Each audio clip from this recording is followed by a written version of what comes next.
안녕하세요. 계단식 상승장입니다. 요즘 AI 반도체 하면 다들 엔비디아만 얘기하잖아요. 근데 월가에서는 조용히 다른 회사에 돈을 넣고 있어요. AMD예요. 현재 AMD를 분석하는 월가 애널리스트가 53명이에요. 이 중에 40명이 매수 의견이고요. 11명이 보유 매도 의견은 0이에요. 팔라고 하는 사람이 단 한 명도 없다는 거예요. 그리고 이 53명이 제시한 목표 주가의 중간값이 290달러예요. 지금 AMD 주가가 약 200달러 정도거든요. 290달러면 여기서 40% 이상 올라야 한다는 거예요.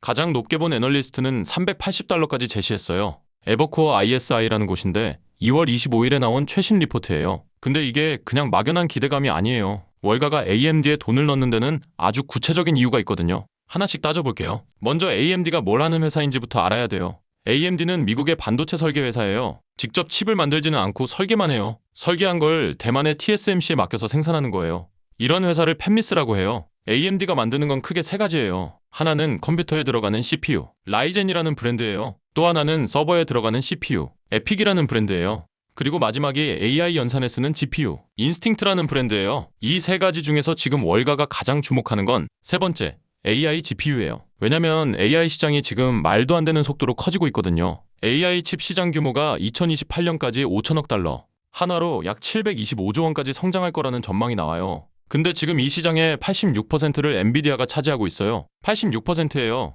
거의 독점이죠. 그러면 AMD는 어떻게 이 벽을 뚫으려는 걸까요? 가성비예요. 엔비디아가 초고가 전략을 쓰는 반면에 AMD는 성능 대비 가격이 저렴하다는 평가를 받고 있어요. 같은 돈으로 더 많은 연산을 할 수 있다는 거예요. 빅테크 입장에서는 데이터 센터 하나 짓는데 수조 원이 들거든요.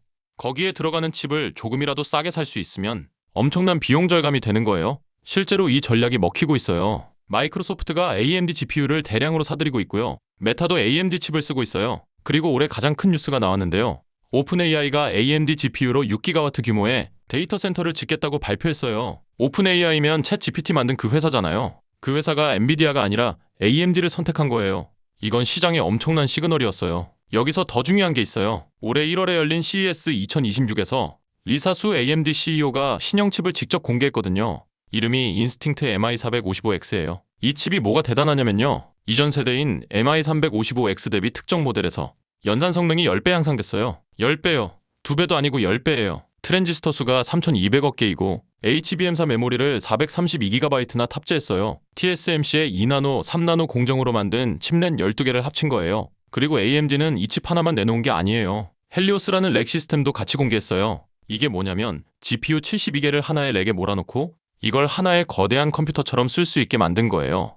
헬리오스 렉 하나에 GPU 컴퓨팅 유닛이 18,000개 이상 들어가요. 단일 렉에서 2.9 엑사플롭스. 쉽게 말하면 초당 290경번의 연산이 가능한 거예요. 리사수 CEO는 이 자리에서 이렇게 말했어요. AI 산업이 성숙함에 따라 연산 성능을 현재보다 1만 배 이상 높여야 한다. 1만 배요. 지금 AI가 아무리 잘해도 앞으로 필요한 연산량의 0.01%밖에 안 된다는 거예요. 그만큼 시장이 더 커질 거라는 얘기예요.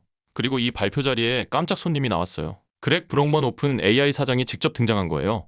AMD와 오픈 AI의 협력이 얼마나 깊은지를 보여주는 장면이었죠. 여기에 더해서 AMD는 올해 하반기에 더 강력한 칩을 내놓을 예정이에요. MI450이라는 건데 TSMC 2나노 공정으로 만들어지고요. 오라클이 최초 도입 파트너로 확정돼서 3분기에만 MI450 GPU 5만 개가 클라우드에 투입될 계획이에요. 그러면 AMD의 실적은 어떨까요? 지난해 4분기 매출이 103억 달러, 하나로 약 15조 원이에요. 영업이익이 15억 달러, 약 2조 1천억 원이에요. 이게 분기 기준 사상 최대 실적이에요. 전년 같은 기간 대비 영업이익이 3배 늘었어요. 그리고 AMD한테 유리한 환경이 하나 더 생겼어요. 경쟁사 인텔이 흔들리고 있거든요. 인텔이 실적 발표에서 기대에 못 미치는 생산 능력을 드러내면서 시장의 무게추가 AMD로 기울었다는 평가가 나왔어요. CPU 시장에서 인텔을 추격하던 AMD가 이제는 역전을 눈앞에 두고 있는 거예요. GPU에서는 엔비디아를 추격하고 CPU에서는 인텔을 넘어서고 양쪽 날개를 다 달고 있는 회사가 AMD인 거예요. 그런데 재미있는 게 있어요. 사상 최대 실적을 발표했는데 주가가 17% 빠졌거든요. 왜 그랬을까요? 시장의 기대가 그만큼 높았기 때문이에요. AMD가 제시한 1분기 매출 전망이 98억 달러였는데 시장은 이보다 더 공격적인 숫자를 원했던 거예요. 하루 만에 주가가 242달러에서 200달러로 떨어진 거예요. 근데 월가에서는 오히려 이걸 기회로 보는 시각이 많았어요. 실적 자체는 사상 최대인데 기대감 미달로 주가가 빠진 거니까요. 이런 걸 시장에서는 기대치 게임에서 졌을 뿐 펀더멘털은 견고하다 고 표현해요. 실제로 주가가 빠진 뒤에 여러 증권사가 목표가를 유지하거나 오히려 올렸어요. 근데 리사수 CEO는 이렇게 대응했어요. AI는 전혀 예상하지 못했던 영역까지 빠르게 확산되고 있으며 수요는 지속적으로 증가할 것이다. 그리고 올해 AI 관련 매출이 수백억 달러에 달할 것이라고 전망했어요. 실적이 이렇게 나오고 있으니까 월가가 주목할 수밖에 없는 거예요. 2026년 연간 매출 전망이 약 469억 달러, 68조 원이에요. 전년 대비 35% 성장이에요. 2027년에는 669억 달러, 97조 원까지 전망돼요. 전년 대비 43% 성장이에요. 이 정도 성장률이면 대형주 중에서는 거의 최상위권이에요. 웰스파고는 AMD 목표가를 345달러로 잡으면서 2026년은 AMD의 해가 될 것이라고 했어요. 에버코어 ISI는 358달러, 최근에는 380달러까지 올렸고요. 반대로 가장 보수적인 모건 스탠리는 178달러를 제시했어요.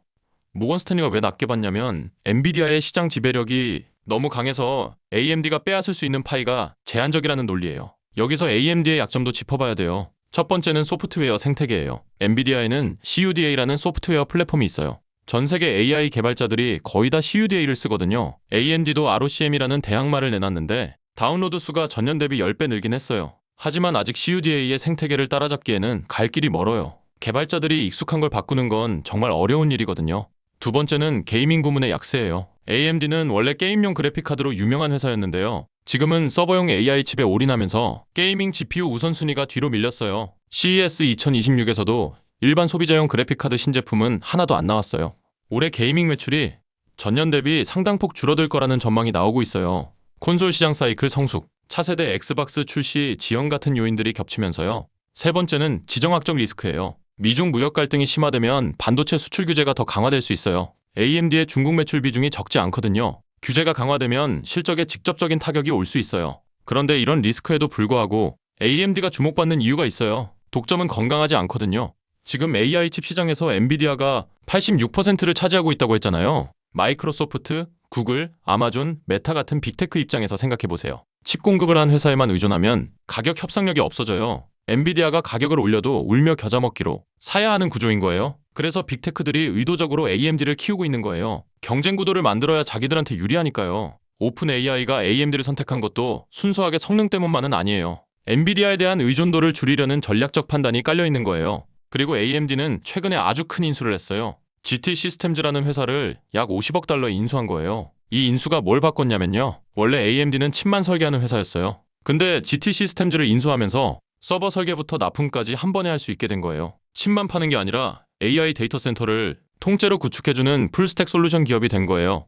이건 엔비디아가 하고 있는 것과 같은 전략이에요. 리사 수 CEO가 올해 3월 18일에 한국을 방문하기도 했어요. 12년 만에 첫 한국 공식 방문이었거든요. 네이버를 만나서 AMD 칩 도입을 논의했고 삼성전자 평택 캠퍼스를 방문해서 HBM사 메모리 공급 방안을 협의했어요. AMD가 한국 반도체 공급망과 얼마나 긴밀해지고 있는지를 보여주는 장면이에요. 한국 투자자 입장에서도 AMD는 의미가 있어요. AMD의 AI 칩에는 SK하이닉스나 삼성전자가 만드는 HBM 메모리가 들어가거든요. AMD가 잘 되면 HBM 수요가 늘고 그러면 한국 메모리 반도체 기업들의 실적도 좋아지는 구조예요. 직접 AMD에 투자하지 않더라도 AMD의 성장이 한국 반도체 생태계에 어떤 영향을 주는지 이해하고 있으면 도움이 돼요. AMD의 데이터 센터 사업의 전체 시장 규모, 이걸 TAM이라고 하는데요. AMD는 이 TAM을 2030년까지 1조 달러, 하나로 1,450조 원으로 봐요. 원래는 2028년까지 5천억 달러로 봤었는데 2배로 상향한 거예요. 그리고 여기서 두 자릿수 점유율을 가져가겠다고 했어요. 10%만 가져가도 1,000억 달러, 145조 원이에요. AMD는 이 목표를 달성하기 위해 향후 3년에서 5년간 매출 연평균 성장률을 35% 이상으로 잡았어요. 35% 연평균 성장이면 3년 뒤에는 매출이 지금의 2.5배가 되는 거예요. 이 정도 성장을 약속하는 대형주가 시장에 몇 개나 있을까요? 이 숫자들이 월가의 목표가 290달러의 근거가 되는 거예요. 현재 AMD 주가가 200달러인데 2026년 예상 주당 순이익이 6.72달러예요. 전년에 2.65달러에서 154% 상승하는 거예요. 주당 순이익이 2배 반 가까이 뛰는데 주가가 제자리라면 그건 시장이 아직 제대로 반영을 안 한 거거든요. 물론 94억 달러 규모의 자사주 매입 프로그램도 진행 중이에요. 회사가 자기 주식을 되사는 건 우리 주가가 저평가되어 있다는 경영진의 자신감 표현이거든요. 지금 AMD는 아주 재미있는 위치에 있어요. 엔비디아라는 거대한 1등이 있고 그 뒤를 유일하게 위협하는 2등이 AMD예요. 보통 1등만 사는 게 안전해 보이잖아요. 근데 투자에서는 2등이 1등을 추격하는 과정에서 주가 상승률이 더 높은 경우가 많아요. 1등은 이미 주가의 기대감이 반영돼 있지만 2등은 아직 반영이 덜 됐으니까요. AMD가 AI 칩 시장에서 10%를 가져갈지 20%를 가져갈지는 아무도 몰라요. 하지만 시장 자체가 5천억 달러, 1조 달러로 커지는 상황에서 2등 업체가 받는 수혜는 분명해요. 월가 53명 중 매도 의견이 0인 이유가 바로 이거예요. 시장이 커지면 2등도 같이 커지니까요. 이 영상은 특정 종목의 매수나 매도를 권유하는 게 아니에요. AMD 주가가 앞으로 오를 수도 있고 떨어질 수도 있어요. 특히 엔비디아와의 경쟁, 소프트웨어 생태계 격차, 지정학적 리스크는 실제로 주가에 영향을 줄 수 있는 변수들이에요. 투자 판단은 각자의 몫이에요. 다만 이 구조를 알아두면 앞으로 AMD 관련 뉴스가 나올 때마다 맥락이 읽힐 거예요. 왜 빅테크들이 AMD를 밀어주는지, 왜 월가가 매수 의견을 내는지 그 논리를 이해하고 있으면 뉴스의 의미가 달라 보이거든요. 이 영상이 도움이 됐으면 좋아요 한번 부탁드릴게요. 다루면 좋겠다 싶은 주제가 있으면 댓글로 남겨주세요. 계단식 상승장에서 다루겠습니다.